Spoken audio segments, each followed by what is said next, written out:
that there's an extra 1%, 2%, or maybe 20%, or even 40% better version of yourself inside you. And you know that with each new level that you go up to, you've got to become a new version of yourself. You are in with a treat today because we are dropping in with an interview that I had at a cigar lounge with an AI expert here in Medellin, Colombia. I don't want to keep talking and get in your way, so I want to just drop in with it. Now, a little note, there is a little bit of ambience in the interview that we dropped in with, but wanting to just let you know that before we get into it. So with that said, if you're new here, welcome. If you're not new here and you're already subscribed, welcome back. And with that said, we shall get into it. Make sure you subscribe for more. Luke, my man, bro. Fucking how's life been, man? Appreciate you, coming along to the cigar events. The cigar events, we gotta be with it, bro. Yeah, it's a joy to be here, man. It's always good to be out here connecting with other like high value, high performing guys. I think it's one of the most important things that you can do as an entrepreneur. Like the whole lone wolf thing can really screw you. And that's the purpose of bringing people together through this cigar lounge events. Like guys that are like-minded, there's good resonance, topics in relation to like business, life, money, woman, whatever it is, and everyone helping each other be better, essentially. Right. Bro, tell me about you, man. So, what do you do, bro? Like, you're in like high performance coaching stuff, or? Yeah, I'm like the anti-self-sabotage coach for scaling entrepreneurs. So we help entrepreneurs who typically, they might have had 2-3 business coaches. They might have a lot of coaches on right now, but they really struggle with getting it all done and keeping their mind all focused on the target. They sometimes get pulled into this thing or that thing. So really helping them focus, stay on track, be able to have times like this and have good relationships, but also keep scaling their business. Yeah, and like you work with, founders, executives, etc. Pretty successful already. I'd say, like business-wise. Yeah. So, what do you see? Like, do they lack essentially? Like, what's the part of their life that needs optimization, improvement, and all that? So many entrepreneurs we work with struggle with self-trust, self-confidence, self-belief. Sometimes they expect themselves to be able to do a million things in one day without actually being like real with themselves and saying, oh, this is all that I can do. And so a big pattern that we see is either going in the business, out on like the classic in the business, on the business, in the business, on the business, where they're not they haven't been able to fully take their brain and give it to their team members. Interesting. And so self-sabotage doesn't look like porn or chasing women. It looks more like, oh, I have to keep going back in the business and fixing this thing, or, oh, I'm not going to bring anyone on for this because nobody can do it as good as I can. Yeah. I mean, that's something that I've went through myself. So. Yeah, and the same with AI. Like, I know you help with, you effectively own an AI agency, but I see a lot of entrepreneurs who are trying to dive into AI themselves rather than just hire specialists. It's like, you might be an agency owner for social media, and people come to you because they don't want to be doing that stuff themselves, yet you're in here doing all the AI by yourself when it's actually like a productive procrastination. So it's like, where should you invest your time in the most high leverage ways, right? Like, should you be doing something that a person that's been doing it for years, and what would the ROI be if you were to do in comparison to them? Right, exactly. It's like, for a long time I was a massive gym fanatic. I thought like, oh, I can do the gym. I don't need anyone else. And then I kept picking up injuries and I kept picking up more injuries and I wasn't really where I wanted to be. And every time I was going to the gym, I was now unhappy, even though it was my passion. And that's a lot of people with their business. Like now they're getting to a point where they're unhappy with it because they're not getting the external help to go and get them help. And then when I finally got help, I made more progress in 2 weeks than I had done the last 8 months. And that transformed. It's like how you do one thing is how you do everything. So if you offload your work to an AI specialist, for example, what's that now opening you up to do? Now you can go and make clearer cut CEO level decisions in other places in the business rather than, like, I'm sure you've seen this as well. You have entrepreneurs staying up until 2 a.m. getting really shit sleep because they're getting such massive dopamine hits from all this AI. I'm not saying don't use AI, but I am saying why not just get a specialist to do that for you? Yeah, exactly. And when you work with, your clients and stuff, do you have like a protocol that you go through? Yeah, so FIRE is an acronym I created for the 4 bottom pillars of where self-sabotage lays into. So you got false identity, and this can look like imposter syndrome, but also when you're connecting with other individuals, you might feel a little intimidated around them, like you don't really belong in that sort of space. I used to feel this a lot myself. A lot of the ideal clients I work with right now, people who are making 20, 50, sometimes 100K a month, I would have previously been like, oh, I want to work with them, but I'm intimidated to reach out to them. It's like an identity thing. It's an identity issue. Interesting. And then we have invisible rules, which a lot of people talk about. Invisible rules. Okay, yeah. So look at this as limiting stories, limiting beliefs that you have that aren't normally yours to carry. They might have been passed on from childhood, is this yours? Nah. It's not mine. Then we have resistance to expansion, which you can look at like fear of success, like, oh, once I make this amount of money, will I be able to sustain it? Or, oh, the only way I can get there is by working really hard, and I don't know if I have the capacity to do that. So you fear having more success. That's interesting. So that adds resistance to you trying to essentially and it adds resistance to your decisions, and you make decisions to keep you small. So interesting. And then you have excessive control. Excessive control is the micromanaging. It's the not being able to delegate or let go of things. It's like the AI example, like, I have to do this, I have to learn this. And there's a level of being able to understand something well enough to delegate it well enough. But there reaches a certain point where it's like, this is not what you should be doing. You should be doing something else. So that's where self-sabotage lies within that concept. And then we have lots of cognitive distortions. So you might have black and white thinking where you think, oh, I'm either all in with this or I'm not. Or I've like, experienced that many times. Yeah, it's like black and white. Yeah, black and white thinking. Yeah. Or you might have mind reading where you think that clients don't want to talk to you because you dress a certain way or because you act a certain way. Like it's like reading your mind. I might have thought before I come to this event, oh, I don't want to come to this event because Daniel's going to think that my suit looks shit. And then I don't go. Or I turn up anxious. And people have this not just in events like this. Like they want to go on public speak. They want to go and have a massive impact. Or they want to bring out more of their voice on social media and they don't. Or they don't speak their opinions because of these inner limitations. So much internal resistance, right? So it's much like you're resistance. fighting an uphill battle at some point, right? It's interesting because like everything you're saying like resonates with things that I've experienced in life, and the moment at which I hit a next level is literally when there was like an identity shift. It's so interesting. You know the phrase new level, new devil? No. So effectively look at it like, let's say you're making 10K a month and you're a solo operator.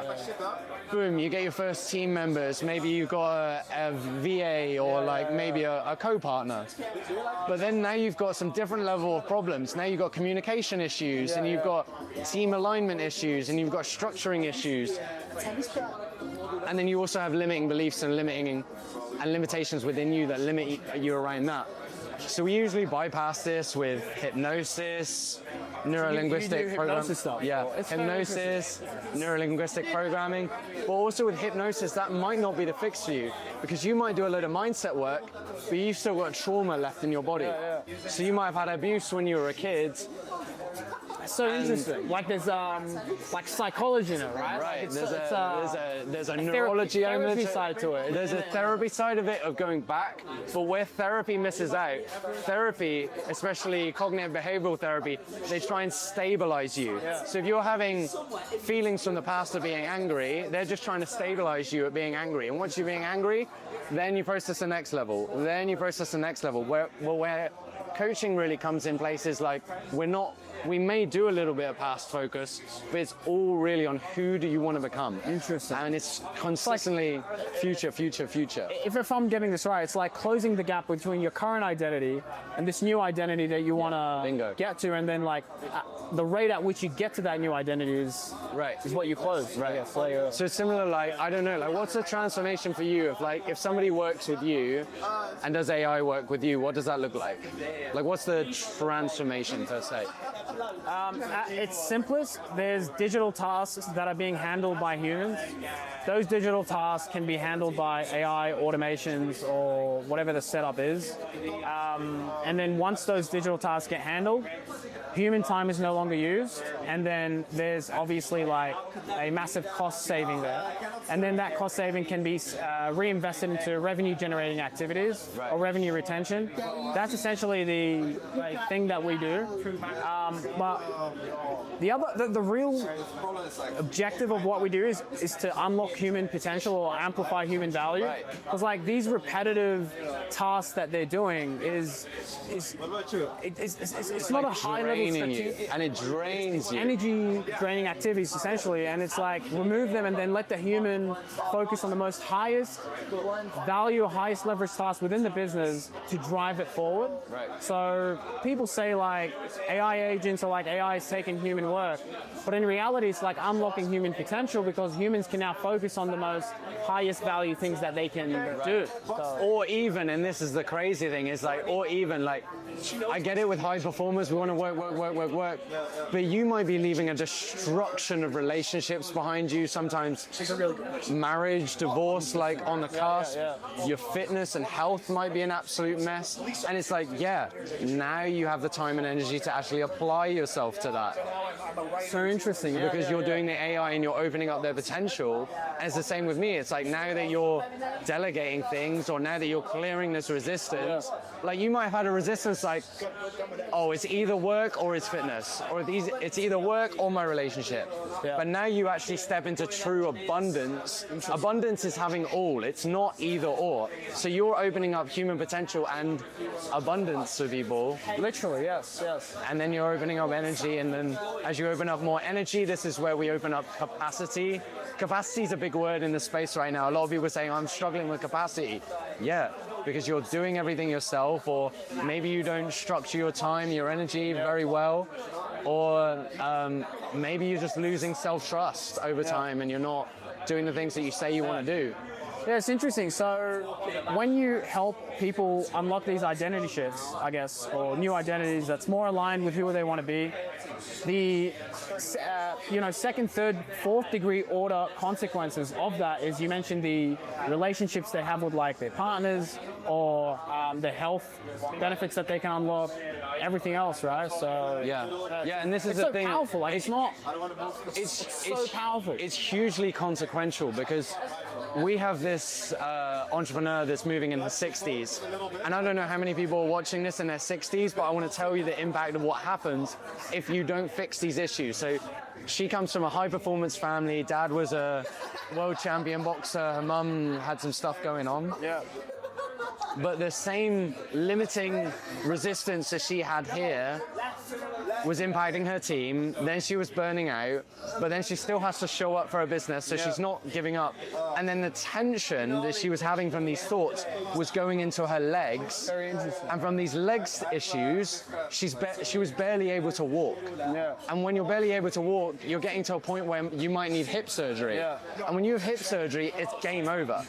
And so like when people don't fix these issues now with delegating things with AI better, or leveraging AI, or at least getting a hold on what are these inner blockages that are getting in the way, the consequential impact down the road is catastrophic.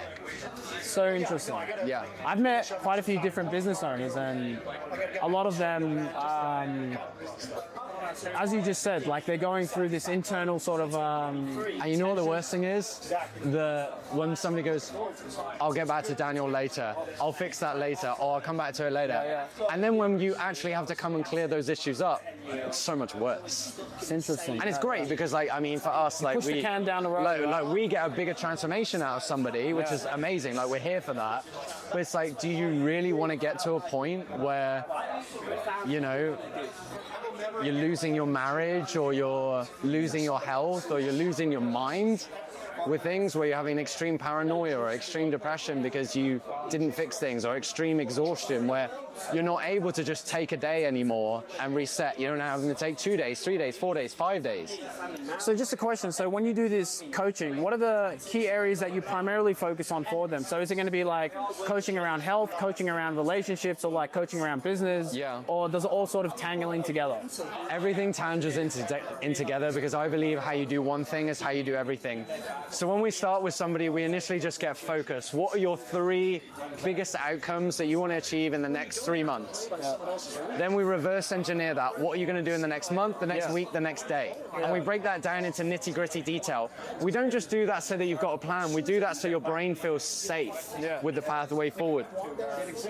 Then from there, we're going to look at your calendar, your time, your energy management, and we're going to see what tasks are better at certain times. Where can we batch things? Where can we open up times? Where can we start delegating some of this stuff? Or where do we need to hire people to take some of this stuff off your plans? Bringing in AI agents or whatever we're going to do with AI as well. And then also we're looking at, once we have that identity and the goals, what is all of the resistance that we need to clear along the way? We have this thing called 11 resistance questions. We basically ask you, with your 3 goals, let's say it's 100K a month, it's be the best version of myself and tackle my health, like actually lose 5 kilos. This is very similar. We have a lot of clients that, explode business, but also get into great spaces in a relationship and great spaces into their health as well. And we'll ask you, out of 10, how safe do you feel achieving these goals? And people would think, oh yeah, 10. But actually underlying, when you listen to your heart, it's like a 2 out of 10. Why? Because I wasn't able to trust myself doing this in the past. Oh, I feel like I've got so many things to do first before I do this. So we go through trust, confidence, how much you expect yourself to do it, how much you trust the universe or higher power, how safe, how much are you allowing yourself to do it. Sometimes people are not giving themselves permission to have more success. So we go through these 11 resistance questions. We go through helping you understand what are the different types of cognitive distortions, which are just what are the different types of thoughts you're having day to day that are limiting you. We go through deeper limiting beliefs. And then we get into hypnosis and something we call neo-emotional release, which is a blend between hypnosis and deep trauma and inner child work. Because when you do this stuff and you unlock this stuff, it's like an unfair combination. When you say hypnosis, that's like, has certain meanings out there. It's like a magical meaning, I guess, or something. I don't know. What does that process look like for the hypnosis? What is it? If you imagine you have a goal and you've never moved towards that goal in the ever. Let's say you're traveling in a new direction. You've never been on this route before. You're a bit rusty. You go down the wrong way. You go down the wrong path. This is our neurobiology. So you have neural pathways in your brain, and look at it as like a bicycle chain. If you haven't done it before, it's like trying to cycle on a rusty bike chain. But when you visualize and when your thoughts and you've been hypnotized that's where you're going to be, or that feels normal, then that pathway just becomes so much smoother. Like the first time I went to Bali, I was visualizing being in Bali, and I remember right before I bought the tickets and signed a high-paying client, paid in full, literally the day before, and this person wasn't even in my funnel. Like, I was running around my town at home, and I was like, this isn't Bali, this isn't right, this isn't normal. Interesting, yeah. And when your current reality doesn't feel like you're normal and you feel like, well, I should be here, that's when the changes really start happening. Provided you're unattached. If you're attached to it, then there's like, oh, I'm not good enough. But if you are unattached from it, you're good. After we do that, we dial in your personal systems. How are you managing your to-do list? As in, are you doing super click button activities right at the start of your day when your energy's best? Or are you delegating that to AI or doing that in a different space? And then lastly, we do performance accountability. So this is, out of all the tasks you say you're going to do in a week, how many do you actually do? And if you're not doing them all, Is that because you gave yourself too much to do? Is that because you don't trust yourself? Is that because you don't have enough accountability? What does that look like? And then when we're able to hold people accountable, the American Society of Training and Development did a study. And when you have consistent check-ins with other people with a consistent accountability structure, you're 95% more likely to achieve success with your goals. Versus when you just set a goal, it's like 10%, 20%. So it's a vast difference in terms of how much success you can have when you have someone in your corner versus when you do it by yourself. Such a system, and then you do it like over a 12-month period. The change is just right. Like we had an agency owner, massive, right? Like even in crazy. Even in 4 months, we had an agency owner go from $44,000 a month to $320,000 a month. Crazy, yeah. Because he was able to step up for himself and trust himself and not get in his own way. And getting in his own way was sometimes like, oh, I've got a free half an hour, let me scroll.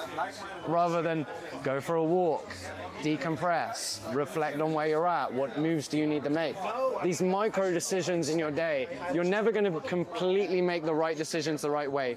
But if you can make more decisions that take you to the right path rather than who you were, because you're always between who you were and who you seek, desire, feel like you should be. You're always in this in-between. Yeah. And so there's always going to be micro moments in your day where you go further towards who you want to be or you don't.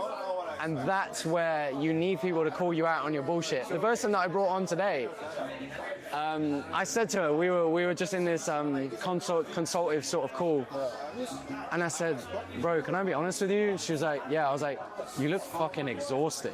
Like she had eye bags here. She was like, yeah, I was up really late last night. I was like, why were you up really late last night? She was like, oh, well, I was just learning this thing. And I was like, well, do you feel it helped you staying up that late? And she was like, no. But you need somebody to call you out on that shit, or it's so easy to justify. We are our best excuse believers. It's so easy to say, oh, yes, all right. Oh, I can push it tomorrow. Oh, it doesn't matter. Oh, it's okay, Luke. You didn't do that thing. No, it's not your best self. Why are we doing it? Let's stop doing that. Yeah, interesting. It's good stuff. And for you, bro, like before talking about me, so if people wanted to like reach out to you and like have a conversation and stuff, what's the best way to do it? Like Instagram or like? Best place is going to be at I am Luke Anning. So that's LukeAnning. You'll see the anti-self-sabotage coach.